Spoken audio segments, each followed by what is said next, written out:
जय हिंद दोस्तों, स्वागत है आप सबको आपका अपना प्यारा सा यूट्यूब चैनल स्मार्ट स्टडी 2.0 पर। तो दोस्तों आज हम क्लास 10th मैथ का नंबर सिस्टम स्टार्ट करेंगे चैप्टर 1 का। तो चैप्टर स्टार्ट करने से पहले कुछ बेसिक चीज़ है जिसे हम लोग जान लेते हैं। तो देखिए आज इस क्लास को सभी लोग देख सकते हैं, सभी क्लास के लिए ये ज़रूरी है। तो स्टार्ट करते हैं। देखिए पहला है अंक। अंक क्या होता है?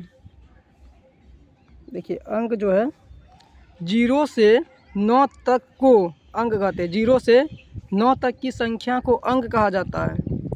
देखिए ये 0, 1, 2, 3, 4, 5, 6, 7, 8, 9 इन सभी को क्या बोलेंगे हम लोग? अंक बोलेंगे। और इसकी कुल संख्या 10 होती है। देखिए 1, 2, 3, 4, 5, 6, 7, 8, 9, 10 अंकों की कुल संख्या 10 होती है और 0 से 9 तक ही होता अंक। चलिए आगे संख्या को देखते हैं। अब संख्या क्या होता है?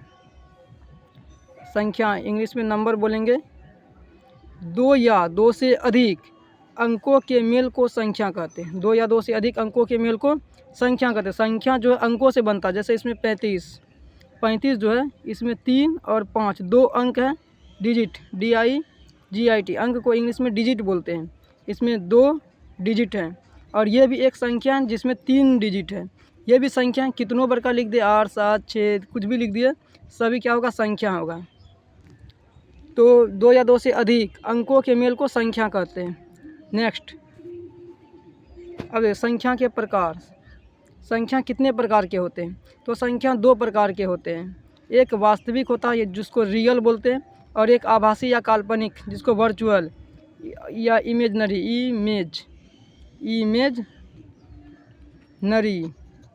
Imaginary number. ठीक, तो संख्या 2 प्रकार के होते हैं। एक होता है वास्तविक रियल, हम लोग जिस भी संख्या का उपयोग करते हैं सभी रियल होता है। ये आभासी संख्या होता नहीं है, बस रूट के अंदर माइनस, अगर रूट के अंदर माइनस संख्या आ जाए तो ये होता है आभासी संख्या। और ये क्लास 11th में पढ़ना हम लोग को। बढ़ते हैं आगे। अब देखते हैं वास्तविक संख्या किसे कहते हैं? Real number. तो परिमेय और अपरिमेय संख्याओं के समूह को वास्तविक संख्या कहते हैं। वास्तविक किसको बोलते हैं? Real number. परिमेय और अपरिमेय संख्याओं के समूह को वास्तविक बोलते हैं। जैसे जितना भी संख्या हम लोग पढ़े हैं वे सभी क्या होते हैं? वास्तविक। जैसे ये 0, √3 अपरिमेय है लेकिन वास्तविक होगा। पाई अपरिमेय, वास्तविक। ये सब परिमेय है। तो परिमेय और अपरिमेय सभी वास्तविक संख्या ही होता है। तो इस प्रकार वास्तविक संख्या 2 प्रकार के होते हैं। कौन कौन होते हैं? परिमेय और अपरिमेय। परिमेय को रेशनल नंबर बोलते हैं, अपरिमेय को इर्रेशनल नंबर।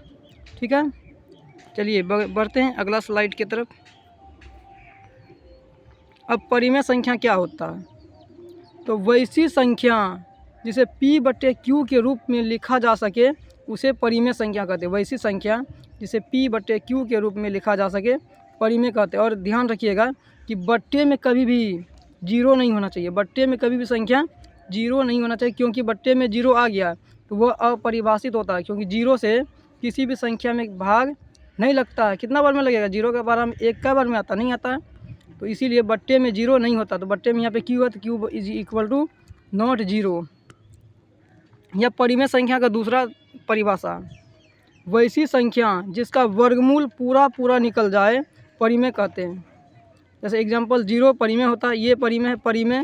परिमेय 22/7 परिमेय होता है। और पाई का मान कभी भी 22/7 के बराबर नहीं होता। दोनों का पहला दशमलव के 2 अंक तक मिल जाता है। इसलिए पाई का मान सवाल को आसान बनाने के लिए 22/7 मान लेते हैं। एक्चुअल में पाई का मान 22/7 नहीं होता। ये अपरिमेय और ये परिमेय हैं। तो देखिए परिमेय संख्या में बट्टे में तो परिमेय होता ही, और ये रेखरिंग वाला जितना सवाल आएगा सब परिमेय होता है। और इस तरह से भी परिमेय, इसका देखिए 2 निकल जाएगा परिमेय। नेक्स्ट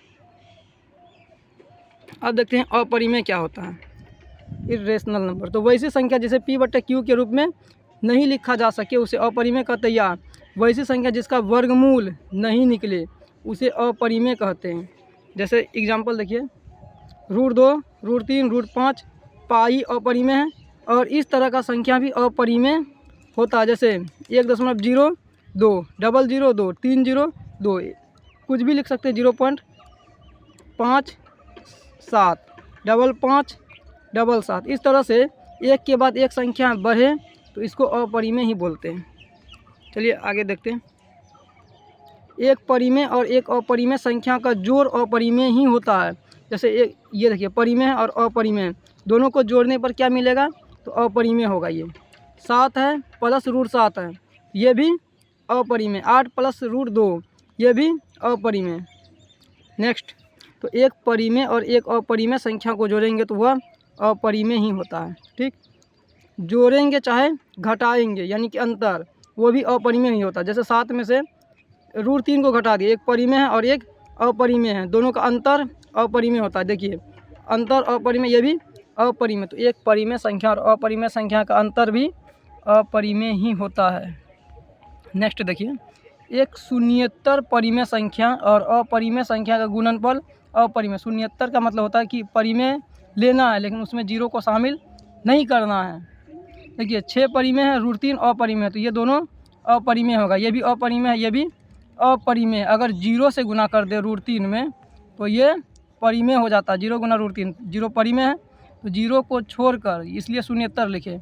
शून्येतर परिमेय संख्या और अपरिमेय संख्या का गुणनफल अपरिमेय होता है। आगे देखिए, एक परिमेय और अपरिमेय संख्या का भागफल भी अपरिमेय होता है। जैसे √2/3, ये भी अपरिमेय है, ये भी अपरिमेय, ये भी अपरिमेय। तो सिर्फ इतना ध्यान रखिए, एक परिमेय और एक अपरिमेय संख्या का जोड़, घटा, गुना, भाग सभी अपरिमेय ही होता है।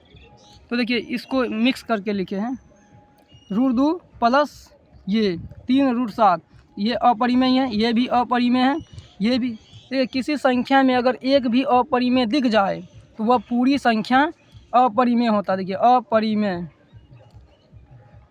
जैसे ये वाला देखिए, तो √2/2 √2, ये परिमेय है या अपरिमेय। देखिए इसमें √2 से √2 कट जाएगा, क्या बचेगा, 1/2, तो ये परिमेय संख्या होता है। ठीक है ना। अगर कटने वाला है तो उसको काट कर भी देखना है। तो इस तरह की सभी संख्या परिमेय होती है, अपरिमेय होती है। चलिए बढ़ते हैं आगे आगे। अब देखिए प्राकृत या प्राकृतिक संख्या। प्राकृत या प्राकृत संख्या, इंग्लिश में बोलते हैं नेचुरल नंबर। देखिए गिनती की संख्या को प्राकृत संख्या कहते हैं, या वैसी एक से शुरू होकर अनंत तक जाने वाली संख्या को प्राकृतिक संख्या कहते हैं। देखिए सबसे छोटी प्राकृतिक संख्या 1 होता है और सबसे बड़ी अनंत। गिनती की संख्या को प्राकृत संख्या कहते हैं और सबसे छोटी प्राकृत संख्या 1 होता है और सबसे बड़ी अनंत। सबसे बड़ी कोई भी संख्या पूछे तो वह अनंत ही होता है। ठीक है, चलिए आगे बढ़ते हैं। देखिए इसमें अभी ध्यान दीजिए, जीरो इसमें नहीं है, तो जीरो प्राकृत संख्या नहीं होता है। चलिए बढ़ते आगे। अब है पूर्ण संख्या, होल नंबर। तो जब प्राकृतिक संख्या के समूह में जीरो को मिला देंगे, प्राकृतिक, ये देखिए 1 से लेकर ये पूरा प्राकृतिक है, जब इसके आगे में जीरो लगा देंगे तो ये पूर्ण संख्या बन जाती है। तो प्राकृतिक संख्या के समूह में जीरो को शामिल करने से प्राप्त संख्या पूर्ण संख्या कहलाती है, या वैसी संख्या जो जीरो से शुरू होकर अनंत तक जाती है उसे पूर्ण संख्या कहते हैं, होल नंबर। अब यहाँ देखिए जैसा कि दिख भी रहा है, सबसे छोटी पूर्ण संख्या जीरो और सबसे बड़ी अनंत होता है। सभी का सभी प्राकृतिक संख्या पूर्ण संख्या होती है। देखिए सभी प्राकृत पूर्ण संख्या होगा, लेकिन सभी पूर्ण संख्या प्राकृत नहीं होता क्योंकि पूर्ण में जीरो भी आता है। Converge is not true. चलिए आगे बढ़ते हैं। अब पूर्णांक क्या होता है, इंटीजर। तो जब पूर्ण संख्या को धन और ऋण चिन्हों के साथ दिखाया जाता है तब वह पूर्णांक संख्या कहलाती है। जैसे देखिए ये अगर इसमें प्लस माइनस नहीं दे तो ये कौन सी संख्या है, पूर्ण संख्या। जब यही पूर्ण संख्या के आगे प्लस माइनस से दिखा दे, ये क्या बन जाती है, पूर्णांक बन जाती है। जब पूर्ण संख्या को प्लस माइनस से दिखाया जाता है तो वह पूर्णांक हो जाता है। जैसे इससे संख्या रेखा पर दिखाएं, देखिए ये बीच में जीरो है, जीरो से इधर प्लस संख्या होता है और जीरो से बाईं ओर माइनस में होता है। तो देखिए इस तरह से यहाँ पे देखने से पता चलता है कि ये संख्या 3 तरह का होता है, पूर्णांक 3 तरह का। एक होता है ऋणात्मक पूर्णांक और एक यहाँ से धनात्मक पूर्णांक और ये हुआ शून्य पूर्णांक। तो पूर्णांक भी 3 प्रकार का होता है। धनात्मक पूर्णांक जो 1 से अनंत तक जाती है प्लस में, ऋणात्मक पूर्णांक और एक 0। और ध्यान रखिएगा पूर्णांक पूरा संख्या होता है, जैसे -3.5 लिख दिए, ये पूर्णांक है नहीं है, क्योंकि ये दशमलव में आ गया। पूरा होना चाहिए, बट्टे में भी नहीं होना चाहिए, पूरा। जैसे 2 है पूर्णांक, 7 है, -5 है, पूरा संख्या होना चाहिए। चलिए बढ़ते आगे। यहाँ पे आगे है सभी पूर्ण संख्या और प्राकृतिक संख्या पूर्णांक होती है। ठीक है, चलिए बढ़ते आगे। अब है सम संख्या किसे कहते हैं, इवन नंबर। तो वैसी प्राकृतिक संख्या जो 2 से पूरा, ये आगे 2 का मतलब है ये पूरा 2 बार लिखा हुआ है। तो वैसी प्राकृतिक संख्या जो 2 से पूरा विभाजित हो जाए सम संख्या कहलाती है। अब देखिए सम संख्या पहचानेंगे कैसे, तो जिस संख्या के अंतिम में 0, 2, 4, 6, 8 हो वे सभी सम संख्या होती है, और सभी सम संख्या 2 से कट जाती है। जिसका लास्ट में 2, 4, 6, 8 आएगा वे सभी 2 से कटेगी। ठीक, तो देखिए ये एग्जांपल 2, 4, 6, 8, 10 अनंत। तो सबसे छोटी सम संख्या क्या होती है 2, सबसे बड़ी अनंत। अब देखिए सम संख्या का रूप क्या होता है, तो सम संख्या का रूप होता है 2m। m की जगह कुछ भी हो सकता है, 2q हो सकता है, 2n हो सकता है, जहाँ m जो है ये प्राकृतिक संख्या। जैसे रख के देखिए m की जगह जब 1 रखेंगे तो 2 गुना 1 2 मिला सम संख्या, m की जगह 2 रखेंगे तो 2 गुना 2 4, m की जगह 3 रखेंगे तो 2 गुना 3 6, m की जगह 4 रखेंगे तो 2 गुना 4 8। देखिए सम संख्या ही मिल रहा ना। तो सम संख्या का रूप 2m के रूप का होता है, और m की जगह कुछ भी हो सकता है, 2q भी लिखेंगे तो चलेगा।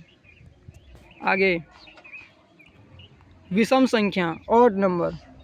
तो विषम संख्या क्या होता है, वैसी प्राकृतिक संख्या जो 2 से पूरा विभाजित नहीं हो उसे विषम संख्या कहते हैं। ठीक है, सम संख्या को छोड़कर बाकी जितना भी संख्या बच गया सभी विषम होता है। सम संख्या को छोड़कर सभी विषम होता है, जैसे 1, 3, 5, 7 ... अनंत। अब देखिए सभी सबसे छोटी विषम संख्या 1 होती है और सबसे बड़ी अनंत। विषम संख्या का रूप 2m-1 होता है।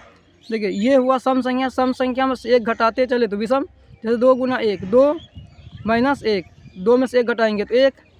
तो विषम संख्या का रूप 2m-1 के रूप का होता है। इसको ध्यान रखिएगा, ऑब्जेक्टिव जितना भी तीर चिन्ह के रूप में है वे सभी ऑब्जेक्टिव में पूछेगा। ठीक है, अब देखिए भाज्य संख्या, भाज्य को यौगिक भी बोलते हैं और संयुक्त भी बोलते हैं। कभी कभी आ जाता संयुक्त संख्या क्या है, कभी कभी आता यौगिक, तो कभी कभी भाज्य। तो यही परिभाषा लिखना सभी में। इंग्लिश में कंपोजिट नंबर, वैसी प्राकृतिक संख्या जिसका कम से कम 3 गुणनखंड हो, या वैसी प्राकृतिक संख्या जो 3 संख्या से कटे, जो 3 संख्या से कटे भाज्य संख्या कहलाती है। जैसे देखिए 4 1 से भी कट रहा, 2 से कट रहा और 4 से भी कट रहा। ये भी 1 2 3 खुद से। देखिए 1 से और खुद से तो सभी संख्या करता है, वैसा कोई भी संख्या नहीं होगा जो 1 से नहीं कटे और खुद से नहीं कटे। तो सभी संख्या 1 से और खुद से तो करती है। तो 1 और खुद के अलावे और दूसरी संख्या से कटे वो होता है भाज्य संख्या।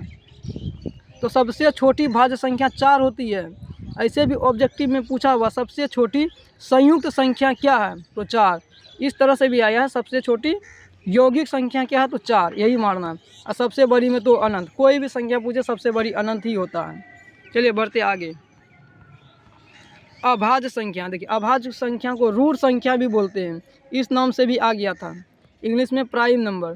तो वैसी प्राकृतिक संख्या जिसका सिर्फ 2 गुणनखंड हो, अर्थात जो सिर्फ 1 और खुद से ही कटे उसे अभाज्य संख्या कहते हैं। जैसे 2 1 से कटेगा और खुद से कटेगा, यानी कि वैसी संख्या जो किसी से नहीं कटे, ऐसे याद रखिए, जो किसी से नहीं कटे उसे अभाज्य संख्या कहते हैं।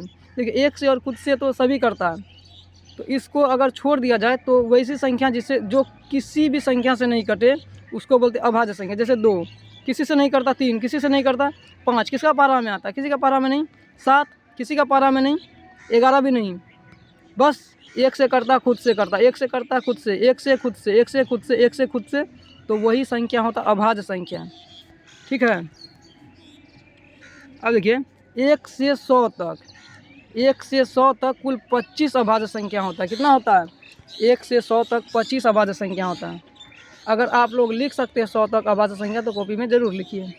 सबसे छोटी अभाज्य संख्या 2 होती है और 2 सबसे छोटी विषम संख्या सम संख्या भी होती है। अब सबसे बड़ी सम संख्या क्या होती है? सबसे बड़ी अनंत, सबसे बड़ी अभाज्य संख्या अनंत होती है। अब देखिए 2 सम संख्या भी है और अभाज्य संख्या भी है, इसलिए 2 को सम अभाज्य संख्या भी कहते हैं। चलिए नेक्स्ट, सह अभाज्य संख्या, इंग्लिश में बोलेंगे इसको को प्राइम नंबर। तो संख्या का वैसा जोड़ा, युग्म मतलब जोड़ा, संख्या का वैसा युग्म जिनका HCF 1 हो उसे सह अभाज्य संख्या कहते हैं। जैसे इन दोनों का HCF निकाल के देखिए तो 2 से लगाएंगे 3 में, एक बार में 2, 1, 2 उतर गया, 2 बार में कट गया, तो ये वाला आया HCF 1। यहाँ भी अगर 5 से देंगे 8 में, इसका भी 1 ही आएगा। 18 से देंगे 25 में, तो इसका भी 1 ही आएगा। एक बार में 18 आया, कितना बचा? 7, फिर 18 उतारेंगे, 2 बार में 14, कितना बचा? 4, 7, फिर एक बार में। इस तरह से HCF 1 आएगा। ठीक है। जिन 2 संख्याओं का HCF 1 हो उसे सह अभाज्य कहते हैं, को प्राइम नंबर। चलिए अब ट्विन प्राइम नंबर देखते हैं, जुड़वा अभाज्य। तो अभाज्य संख्याओं का वैसा जोड़ा जिसके बीच एक भाज्य संख्या हो, जिसके बीच में कम से कम एक ही भाज्य हो, जिसके बीच में एक ही भाज्य संख्या होना चाहिए, उसको बोलते हैं जुड़वा अभाज्य। या देखिए आगे, अभाज्य संख्या का वैसा जोड़ा जिनके बीच 2 का अंतर हो उसे जुड़वा अभाज्य कहते हैं। जैसे ये देखिए 3, 5, बीच में देखिए 2 का अंतर है ना, 5 में से 3 गया 2, और बीच में एक अभाज्य भी है 4। 5, 7, 2 का अंतर है, 7, 5 से 2 बढ़ा, बीच में 1 है 6। 11 से 13, बीच में 12 आया, एक ही संख्या, और दोनों के बीच 2 का ही अंतर है। देखिए 17, 19, 18, बीच में 2 का अंतर है। उसके बाद 19 से 31, बीच में एक भाज्य। तो इस तरह से 1 से 100 तक 8 जुड़वा अभाज्य होता है। 1 से 100 तक 8 जुड़वा अभाज्य, 1, 2, 3, 4, 5, 6, 7, 8। 1 से 100 तक 8 जुड़वा अभाज्य होता है। तो ये लास्ट है, ऑब्जेक्टिव में बार बार पूछता है। देखिए 2 लगातार संख्या का HCF कितना होता है? जैसे 5 ले लिए तो 5, 6, इन संख्या का HCF 1 आएगा। 2 लगातार संख्या का HCF 1 होता है। जैसे 25 और 26, कोई भी 2 लगातार संख्या लीजिएगा और उसका HCF निकालिएगा तो 1 ही आएगा। उसके बाद 2 लगातार विषम संख्या का HCF, जैसे विषम 3 और 5 ही ले लेते हैं, HCF निकाल के देखिए 1 आएगा।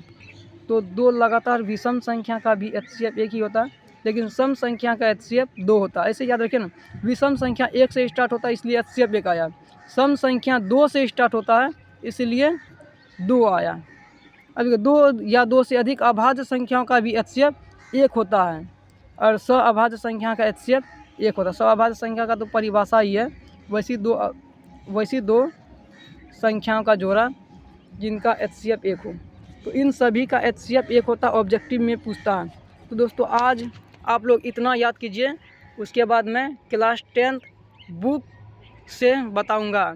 तब तक के लिए धन्यवाद। इस वीडियो को देखिए, अगर एक बार में समझ में नहीं आए तो 2 से 3 बार देखिए। तब तक के लिए धन्यवाद, मिलते हैं अगले वीडियो में।